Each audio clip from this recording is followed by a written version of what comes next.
저희는 뭐 국회든 행정부든 다 국민의 공복이기 때문에 국민께 설명드리는 자리라고 생각합니다. 성실하고 투명하게 잘 설명드리겠습니다. 최근에 스토킹 피해 당하셨는데 네. 해당 유튜브에서는 이제 취재 활동이라고 주장하고 있단 말이죠. 이거에 대해서 좀 어떻게 생각하세요? 어떻게 약점을 잡아보려고 밤에 미행한 것 같은데요. 제가 뭐 이상한 술집이라도 가는 걸 바랬겠죠. 그런데 이 나라가 미운 사람 약점 잡으려고 밤에 차량으로 반복해서 미행해도 되는 나라에선 안 된다고 생각합니다. 최근에 민주당 황운하 의원이 장관 겨냥해서 최근 이제 세계 어느 나라에도 검찰이 깡패 수사를 이렇게 한다고 설치는 나라는 없다 이렇게 저격을 했는데 이거에 대해서 좀 어떻게 보시는지? 잘못 알고 계시니? 잘 아시다시피 이탈리아의 뭐 안토니오 디 피에트로 검사나 미국의 앤드류 멀루니 같은 사람이 깡패와 마약을 잡던 검사죠. 많은 국민들이 알고 계실 텐데요. 저는 묻고 싶습니다. 도대체 왜 검사가 깡패와 마약을 수사하면 안 되는 거죠? 저는 이 나라의 깡패, 마약상, 그리고 그 배후 세력 말고 검사가 깡패, 마약 수사하면 안 된다고 생각하는 분 한 명도 없을 거라 생각합니다. 도대체 정상적인 정치인이라면 검사가 깡패, 마약 수사하는 걸 두려워할 이유가 없다고 생각합니다.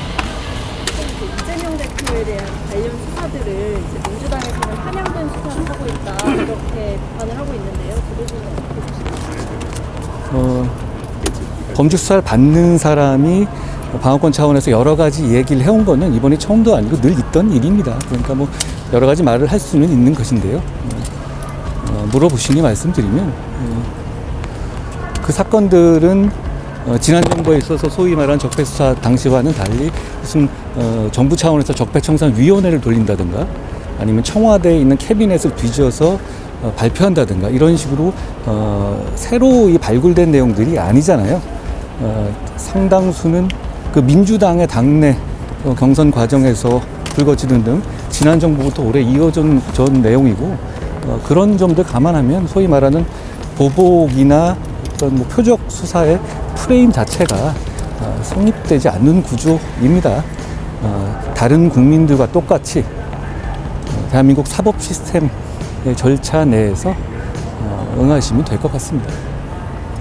채널A 사건 관련해서 최강욱 의원이 1심에서 무죄 선고를 받았습니다. 이 부분은 어떻게 생각하십니까? 제가 실질적인 피해자이기 때문에 상세하게 말씀드리면 적절치 않습니다만 그 판결문에서조차 그분이 명백한 허위 사실을 유포했다고 명시하고 있죠. 그런데 그분은 그 시점에 그런 있지도 않은 허위 사실을 왜 만들어서 유포했는지 답을 하고 계시지 않죠. 이 정도만 말씀드리겠습니다.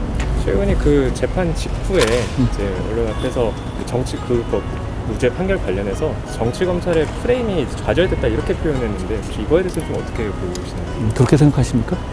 그 판결문을 읽어보시지 않은 것 같은데요. 판결문에서 있지도 않은 허위 사실을 만든 거다라고 판결문이 명시하고 있죠.